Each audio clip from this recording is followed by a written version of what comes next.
কিভাবে সস্তায় কাজাখস্তান ভ্রমণ করবেন? ভিসা কিভাবে করবেন? হোটেল বুকিং কিভাবে করবেন? কোথায় গেলে বাংলা খাবার পাওয়া যাবে? এবং কোন কোন জায়গায় ভ্রমণ করবেন?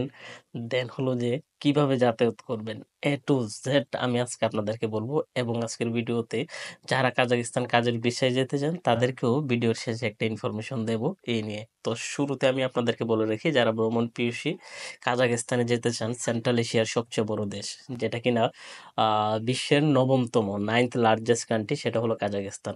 অনেক সুন্দর একটা দেশ। এই দেশ সম্পর্কে আপনাদেরকে আমি ধারণা দেব। ধারণার শুরুতে প্রথমে আমি আপনাদেরকে বলব কিভাবে ভিসা প্রসেসিং করবেন। ১ দ্বিতীয়ত হলো যে এয়ার টিকেট, তৃতীয়ত হোটেল বুকিং, চতুর্থ হলো যে খাবার-দাবার, পঞ্চম কোথায়, কোথায় যাবেন, কিভাবে যাবেন সবকিছুই আপনি পেয়ে যাবেন এক ভিডিওতে।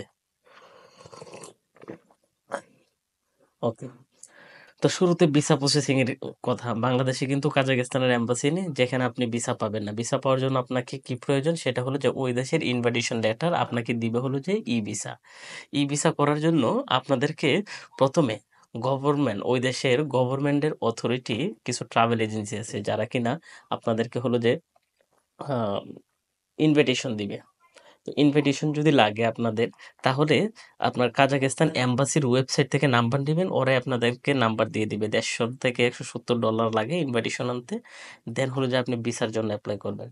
তো ভিসার জন্য এপ্লাই করতে আপনার হলো যে $১০০ টোটাল $২৫০ থেকে $৩০০ আপনার খরচ হবে ভিসা প্রসেসিং এর। অনেক টাকা খরচ হয় যেটা কিনা আপনার ইউকে এর ভিসা করতে এত টাকা লাগে না। যাই হোক, তো ৳৩০,০০০ মতো আপনার খরচ হবে। এর থেকে কম হবে। বেসিক্যালি হলো যে অনেক সময় ২৭-২৬ এর ভিতরে হয়ে যায়। বাট ৳৩০,০০০ আপনার বাজেট রাখতে হবে ভিসা প্রসেসিং এর ক্ষেত্রে। তাও যদি না পারেন তাহলে বিডি ট্রাভেল মার্টের মাধ্যমে ভিসা করে নিতে পারেন যেটা আমার নিজস্ব এজেন্সি। আপনি একলা করতে পারলে ভালো। আমি এখানে আমার ট্রাভেল এজেন্সি প্রমোট করতেছি না। তবে যারাই এই ঝামেলা ওগুলো নিতে চান না তাদের জন্য বিডি ট্রাভেল মার্ট আমি নিচে নাম্বার দিয়ে দেব। তৃতীয়ত আসি হলো যে এয়ার টিকেট। আমি শর্টকাটে বলব আজাইরা বকবক না করে। তো বিমানের টিকেট কিভাবে আপনি কাটবেন? সস্তায় কোন সময় পাবেন? কাজাখস্তানে বাংলাদেশ থেকে এই রুটের ২ টা বিমান সচরাচর চলাচল করে সস্তায়। বাকিগুলো অনেক দাম। সেটার ভিতরে হলো যে এয়ার আরাবিয়া এবং ইন্ডিগো। ইন্ডিগো ইন্ডিয়া ট্রানজিট সবচেয়ে খারাপ বিমান তারপরে সস্তায় পাবেন। আমার মন চায় না ইন্ডিগোতে চড়ার জন্য তারপর আমি ইন্ডিগো দিয়ে যাই। ইন্ডিগো সবচেয়ে চিপের ভেতর পাওয়া যায়। ইন্ডিগো এয়ারলাইন্স সম্পর্কে জানতে চাইলে আমার ফ্লাইট ক্রিটিক্স একটা ইউটিউব চ্যানেল আছে যেখানে শুধু বিমান নিয়ে ব্লগ করা হয়। বিভিন্ন দেশের বিমান সম্পর্কে আমি নিজে গিয়ে করে থাকি। বাংলাদেশে ১ম বিমান নিয়ে কোনো ইউটিউব চ্যানেল খোলা হয়েছে সেটা হলো ফ্লাইট ক্রিটিক্স। তো আপনারা গিয়ে সার্চ করতে পারেন। বিমানের টিকেট সবসময় ১ মাস আগে কাটবেন, ১৫ দিন আগে। বাট ইনস্ট্যান্ট টিকেট কাটতে গেলে প্রচুর দাম পড়বে। ওখানকার ভাড়া পড়বে ৫৫,০০০ থেকে আপনার ৳৭৫,০০০। বাট আপনি যদি ইনস্ট্যান্ট কাটেন তাহলে সেই টিকেটটা পড়ে যাবে ৮৩ থেকে ৳৯০,০০০ ভিতরে। আপনি সেটা সস্তায় কিন্তু পেতে পারেন যদি ১ মাস আগে আপনি টিকেটটা কাটেন। টিকেট কাটবেন কি সাইট আছে? আমি আপনাদেরকে বলি Booking.com আছে, Agoda আছে, তারপর Kiwi.com আছে। তাও যদি হ্যাসেল ফ্রি চান তাহলে যেকোনো একটা ট্রাভেল এজেন্সি দিয়ে কাটতে পারেন। অথবা আপনাদের কোনো হেল্প লাগলে এই বিষয়ে আমার ট্রাভেল এজেন্সি বিডি ট্রাভেল মার্টে যোগাযোগ করবেন। ওকে। তো আমরা আপনাদেরকে বললাম ভিসা প্রসেসিং, এয়ার টিকেট। নাও হোটেল বুকিং এর কথা বলবো। হোটেল বুকিং এর ক্ষেত্রে ওই দেশে হোটেলগুলো খুব দাম হয়। উজবেকিস্তানও সস্তা, কিরগিজস্তানও কিন্তু কাজাকিস্তানের হোটেলগুলো প্রচুর দাম। যদি আপনি সোলো ট্রাভেলিং করেন চেষ্টা করবেন হোস্টেলে থাকার জন্য। আর যদি মনে করেন বাজেট ইস্যু না তাহলে হোটেলে থাকবেন। হোটেলে $৫০ থেকে $৭০ এভারেজে হোটেল প্রাইস পড়ে। তবে $২০ থেকে $৩০ কিছু হোটেল আছে এগুলো আউট লোকেশন। তেমন একটা সুযোগ সুবিধা না। আমি সস্তায় হোটেলে গেছিলাম কত ডলার $২৫ হোটেলের অবস্থা দেখে বাংলাদেশের আবাসিকের মতো খাচ্ছর অবস্থা হয়েছে। তো আপনারা যদি হোটেল বুকিং করতে চান Agoda, Booking.com dual currency card must be লাগবে না হলে কিন্তু কাটতে পারবেন না। ওখানে গিয়ে পেমেন্ট দেওয়ার কিন্তু সুযোগ সুবিধা আছে। তো এটা খুবই ইজি হোটেল বুকিং। প্রসেস কিভাবে তাও যদি না পারেন তাহলে আপনার নিজস্ব একটা ট্রাভেল এজেন্সি যদি থাকে আশেপাশে সেখান থেকে কাটতে পারেন। এখন হলো যে আমি আপনাদেরকে বলবো ওইখানকার খাবার-দাবার সম্পর্কে। তো খাবার-দাবার যদি আমি আপনাদেরকে বলি, ওই দেশের খাবার উজবেকি পোলাওটা ওখানে আপনি পেয়ে যাবেন। বাঙালি হিসাবে খেতে পারবেন। ওখানে কিছু বিফ, কাবাব এগুলো আপনি খেতে পারেন। বাঙালি খাবার বলতে ওখানে কিছুই পাবেন না। একটা বাঙালি রেস্টুরেন্ট ছিল আলমাটিতে, সেটা কিন্তু এখন আর নেই। অনেক আগে ছিল। একটা রেস্টুরেন্ট শুধু দেয়া হইছিল। তো খাবার-দাবারের ক্ষেত্রে আপনি বিফটা বেশি প্রেফার করবেন। দেন ওখানে আরো মজার, মজার কিছু ফুড আছে। ওখানকার লোকাল ফুড যেগুলোতে আপনার মসল্লা ইউজ করে না। তবে আপনারা খেতে পারবেন কিনা জানি না। আমার ভাল লাগছে। আমি অনেক ফুড খাইছি। নামগুলো আমার খেয়াল পড়তেছে না। তবে আপনি মেনু কার্ড দেখবেন। এখানে আরেকটা জিনিস প্রবলেমে পড়বেন, ওরা ইংলিশ বোঝে না, রাশিয়ান বোঝে। তো কিছু রাশিয়ান ল্যাঙ্গুয়েজ শিখে যাবেন যদি ভ্রমণ করতে যান। আর না হলে আপনি ট্রান্সলেটর ইউজ করবেন। খাবার-দাবারের ক্ষেত্রে কাবাবগুলো বেশি খাবেন। ওখানকার রুটিগুলো খেতে পারেন। ব্রেড খুবই ভালো। তো আপনাদেরকে এখন বলবো যে কোথায়, কোথায় ভ্রমণ করবেন এবং ট্রান্সপোর্টেশন। বন্ধুরা কোথায়, কোথায় ভ্রমণ করবেন সেটা বলবো। অ্যাকচুয়ালি সকালবেলা ভিডিওটা বানাচ্ছি তো কফি এখনো খাই নাই। তাই চেষ্টা করলাম যে না কফি খেতে, খেতে ভিডিওটা বানিয়ে ফেলি খুব ফ্রেশ মুডে।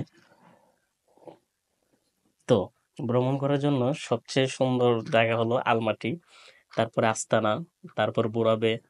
আহ অ্যাকচুয়ালি আপনার আস্তানা হলো যে নূর সুলতান বলা হয়, এটা রাজধানী। আপনারা চাইলে ভ্রমণ করার জন্য বুরাবেতে যেতে পারেন, খুব সুন্দর জায়গা। 14টা প্রভিন্স আছে ওখানে, স্টেট, যেটা 14টা স্টেট নিয়ে কিন্তু কাজাখস্তান তৈরি। তো কাজাখস্তানের শুরুতে আপনি চলে যাবেন আস্তানা। আস্তানায় আপনার আপ ডাউন টিকিট থাকে। তো আস্তানা থেকে আপনি ঘুরে আস্তানার জন্য মিনিমাম 3 থেকে 5 দিন বাজেট রাখবেন। আপনার বাজেট মানে কই দিনের জন্য ঘুরতে আসতে চান? বেসিক্যালি বাঙালি বাইরে হয়তো 3 থেকে 5 দিনের ট্যুর করেন। তো 3 থেকে 5 দিনের ট্যুর করলে আপনার আস্তানাতেই আপনি ঘুরে ফেলতে পারেন। তবে যদি 7 থেকে 10 দিনের একটা ট্যুর প্ল্যান নিয়ে আসেন তাহলে আস্তানাতে 2 দিন কাটাবেন। আস্তানা থেকে চলে যাবেন হলো যে সরি আলমাটিতে। আলমাটিতে 2 থেকে 3 দিন কাটাবেন। আলমাটি থেকে চলে যাবেন আস্তানা নূর সুলতানে। ওখানে আপনি 2 দিন ঘুরবেন। ওখানে কিছু ইসলামিক কৃষ্টি কালচার আছে, এক্সপো আছে দেখার জন্য, এবং আস্তানাতেও অনেক সুন্দর সুন্দর লেক আছে। সেই লেকগুলো কিন্তু আপনি ভিজিট করতে পারেন। মানে পৃথিবীর সবচেয়ে সুন্দরতম লেক কিন্তু আপনি পেয়ে যাবেন হলো যে আস্তানাতে। তো ওখান থেকে আপনি চলে যাবেন বুরাবে। বুরাবে ন্যাশনাল পার্ক দেখতে পারবেন। তো এই ৩টা প্রভিন্স আপনি সিলেক্ট করবেন ঘোরার জন্য। ওখানে গিয়ে ছোট, ছোট যেই টুরিস্ট এরিয়া সেগুলো আপনি ভিজিট করতে পারেন। যেমন আমি যদি বলি আপনাকে আস্তানার কথা, নূর সুলতান। ওখানে গেলে আপনি ওখানকার সেন্ট্রাল মসজিদ পাবেন। ওখানকার সেন্ট্রাল এশিয়ার ভিতরে সবচেয়ে বড় মসজিদ। ওখানে গেলে আপনি এক্সপো দেখতে পারবেন। আপনি একটা ট্যাক্সি বুক করে নিলে একদিনে আপনি সাইট সিন গুলো করে ঘুরে দেখে চলে আসবেন আস্তানা। এবং আলমাটিতে যে 2 দিন কাটাবেন, আলমাটিতে আপনি বিভিন্ন ট্যুর প্যাকেজ নিয়ে নেবেন, কারণ আপনি ওখানে ল্যাঙ্গুয়েজ বুঝবেন না, ভাষা বুঝবেন না, তো আপনার জন্য ঘোরাটা খুবই মুশকিল হয়ে যাবে একলা। তো ওইখানে আপনি 2-3 দিনের একটা কি বলে না ট্যুর প্যাকেজ নিয়ে 2-3 দিন ওখানে যাপন করবেন। এরপর ওখান থেকে চলে যাবেন ট্রেনে করে কোথায়, নূর সুলতানে। ট্রেন জার্নিটা খুব সুন্দর, আপনারা চাইলে ইয়ারও যেতে পারেন সময় বাঁচানোর জন্য। তো নূর সুলতানে গিয়ে ওখানে সাইট সিন করে ওখান থেকে চলে যাবেন বুরাবেন ন্যাশনাল পার্ক। অসাধারণ জায়গা, পুরা রাঙামাটির মতো অবস্থা। ওখানে সময় যাপন করে যদি থাকে, আশপাশের আরো অনেকগুলো ডিস্ট্রিক্ট আপনি চাইলে দেখতে পারেন। ভ্রমণ করার জন্য এই জিনিসগুলো আমি আপনাদেরকে শর্টকাটে বলতেছি। ডিটেইল বললে ভিডিওটা অনেক লম্বা হয়ে যাবে। কোথায় যাবেন, কেমনে যাবেন, কি করবেন, জাস্ট একটা আইডিয়া দিয়ে রেখে। তাও যদি আপনার ডিটেইল জানতে মন চায়, বিডি ট্রাভেল মার্টের সাথে যোগাযোগ করবেন, আসবেন একদিন, আমি কিন্তু আপনাদেরকে বিস্তারিত বলবো। তো এই ছিল হলো যে ভ্রমণের তালিকা। ঘোরার জন্য সবসময় ট্যাক্সি ইউজ করতে হবে। ওখানে ইয়ানডেক্স চলে, উবারও চলে, 2টা অ্যাপস নামাবেন। ওই 2টা অ্যাপস নামালে আপনি আরামসে ঘুরতে পারবেন। ভ্রমণের জন্য আমাদের আর কি, কি ইনফরমেশন আপনাদেরকে দেওয়া প্রয়োজন সেটা হলো যে এখানকার কিছু বেসিক জিনিস হলো যে ওরা ইংরেজি বোঝে না। সবচেয়ে কষ্টকর এবং দুঃখকর বিষয় যেটা আপনি প্রবলেম ফেস করবেন। আপনি এই জিনিসগুলো মাথায় রাখবেন এবং ঘুরতে আসলে সবসময় চেষ্টা করবেন নিজের দেশের নাম সুনাম যেন অক্ষত রাখা যায়। তো বন্ধুরা, আশা করি আপনাদেরকে আমি কাজাখস্তান ট্রাভেল গাইড খুব শর্টকাটের ভিতরে বলতে পারছি। তারপরেও যদি কোনো কোয়েশ্চেন থাকে, আমি আপনাদেরকে বিস্তারিত যদি বলতে চাই, ভিডিওটা 30 থেকে 40 মিনিট হবে, যেটা বিরক্তকর। তো বাকিটা আপনারা পেয়ে যাবেন গুগলে সার্চ দিলে। তবে ভ্রমণের জন্য সবচেয়ে সুন্দর প্ল্যান হলো 7 দিনের আপনারা ঘুরতে আসবেন। আপনাদের ভ্রমণ রিলেটেড কোনো হেল্প লাগলে কাজাখস্তানের আমার বিডি ট্রাভেল মার্ট এজেন্সি আছে, তাহলে যোগাযোগ করতে পারেন, আমি নিচে নাম্বার দিয়ে দেবো। যে কোনো প্রবলেমে আপনারা আমাকে রিচ রিচ আউট করতে পারেন। তো ভালো থাকবেন সবাই, সুস্থ থাকবেন, টেক কেয়ার, আল্লাহ হাফেজ।